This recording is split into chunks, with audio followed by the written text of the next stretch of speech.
നിങ്ങളെക്കൊണ്ട് പരിഹരിക്കാൻ കഴിയാത്ത വിഷയങ്ങളെ നിങ്ങൾ ദൈവസന്നിധിയിൽ കൊണ്ടുവരണം. ദൈവത്തിന് സകലവും സാധ്യമാണ്. നിങ്ങൾക്കിന്ന് കഴിയാത്തതിനെ ദൈവം നിങ്ങൾക്ക് സാധിപ്പിച്ചു തരും.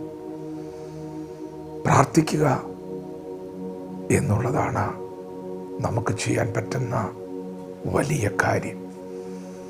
നമ്മളെ സഹായിക്കുവാൻ കഴിവുള്ളവൻ്റെ അടുക്കൽ വരിക. നമ്മെ സഹായിക്കുമെന്ന് ഉറപ്പുള്ളവൻ്റെ അടുക്കൽ വന്ന് മുട്ടുക. ഒരു പട്ടണത്തിലൊരു വിധവയായ സ്ത്രീ ഉണ്ടായിരുന്നു. അവളുടെ ജീവിതത്തിലെ ഒരു വിഷയത്തിൽ ഒരു ഇടപെടലുണ്ടാകുവാൻ അവൾ ആ പട്ടണത്തിലെ ന്യായാധിപൻ്റെ അടുക്കലാണ് പോയത്. അവളെന്നും ചെന്ന് തൻ്റെ കാര്യം ബോധിപ്പിച്ചുണർത്തിക്കൊണ്ടിരുന്നു. ചില ദിവസങ്ങൾ, ചില നാളുകൾ അങ്ങനെ അവൾക്ക് ചെല്ലേണ്ടി വന്നു. എങ്കിലും അവൾക്കൊരു പ്രതീക്ഷയുണ്ടായിരുന്നു. എനിക്കൊരു മറുപടിയുണ്ട്, എൻ്റെ വിഷയത്തിൽ അവൻ ഇടപെടും. പ്രിയപ്പെട്ടവരെ, ലജ്ജ കൂടാതെ നാം ദൈവസന്നിധിയിൽ മുട്ടുമ്പോൾ ദൈവം നമുക്ക് വേണ്ടി പ്രവർത്തിക്കും. ആവശ്യബോധത്തോടെ ദൈവസന്നിധിയിൽ കടന്നു വരുമ്പോൾ ദൈവം നമുക്ക് വേണ്ടി പ്രവർത്തിക്കും. യേശു ശിഷ്യന്മാരും കടൽ കൂടി യാത്ര ചെയ്യുമ്പോൾ വലിയ കാറ്റ് പടകിനോട് ആഞ്ഞടിച്ച് തിര തള്ളി കയറുകയാണ്. അവർക്ക് നിയന്ത്രിപ്പാൻ കഴിയാത്തൊരു സാഹചര്യം. അവർ യേശുവിനോട് പറഞ്ഞു, ഗുരു, ഞങ്ങൾ നശിച്ചു പോകുന്നതിൽ നിനക്ക് വിചാരമില്ലയോ എന്ന് പറഞ്ഞ് അവനെ ഉണർത്തുകയാണ്. പ്രിയപ്പെട്ടവരെ, യേശു എഴുന്നേറ്റ് കാറ്റിനെ ശാസിച്ചു.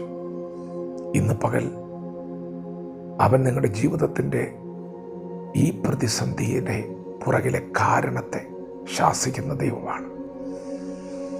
കടലിനോട് അനങ്ങാതിരിക്കുക, അടങ്ങുക എന്ന് പറഞ്ഞു. നാളുകളായി നിങ്ങളെ അലട്ടുന്ന ഈ പ്രതിസന്ധിയെ അവൻ ശാസിക്കും. നിങ്ങൾക്ക് ദൈവം ഒരു ശാന്തത നൽകും. ആഗ്രഹിച്ച തുറമുഖത്ത് നിങ്ങളെത്തും. ശാന്തത വന്നതുകൊണ്ട് അവർ അത്യന്തം സന്തോഷിച്ചു. അതെ, ഇന്നത്തെ ഞെരുക്കമൊക്കെ മാറും. ഇന്നത്തെ ദുഃഖങ്ങൾ മാറും. വേദനകൾ മാറും. ദൈവം നിങ്ങൾക്ക് ശാന്തത നൽകും. നിങ്ങൾ ദൈവത്തിൽ സന്തോഷിക്കും. എല്ലാറ്റിനും ഒരു കാലമുണ്ട്. എപ്പോഴും നാം ദുഃഖിച്ചുകൊണ്ടിരിക്കുകയില്ല. സന്തോഷിക്കുവാൻ ദൈവം ഒരു കാലം വെച്ചിട്ടുണ്ട്. ഇന്നത്തെ ഈ കഷ്ടതകളെല്ലാം നന്മയ്ക്കാണ്. പിതാക്കന്മാരൊക്കെയും കഷ്ടതയിലൂടെ കടന്നുപോയവരാണ്. എന്നാൽ ഒടുവിൽ അവർ വലിയ സന്തോഷത്തോടെ, പ്രത്യാശയോടെ ഒക്കെയാണ് ഈ ഭൂമിയിൽ മാറ്റപ്പെട്ടത്. ദൈവം അവർക്ക് വിടുതലയച്ചു. ദൈവം അവർക്ക് നല്ല കാലങ്ങളെ കൊടുത്തു.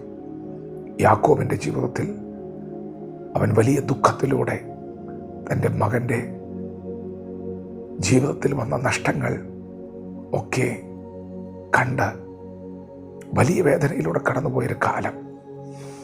എന്നാൽ പിന്നെ ദൈവം വെച്ചിരുന്ന കാലം ആ ദുഃഖങ്ങളെ ഒക്കെ മറക്കുമാറാക്കിയ സന്തോഷത്തിൻ്റെ, സമാധാനത്തിൻ്റെ നാളുകളായിരുന്നെങ്കിൽ ദൈവം നിങ്ങൾക്കും ഇന്നത്തെ ദുഃഖങ്ങളെ മറക്കുമാറാക്കുന്ന ചില നാളുകൾ വെച്ചിട്ടുണ്ട്.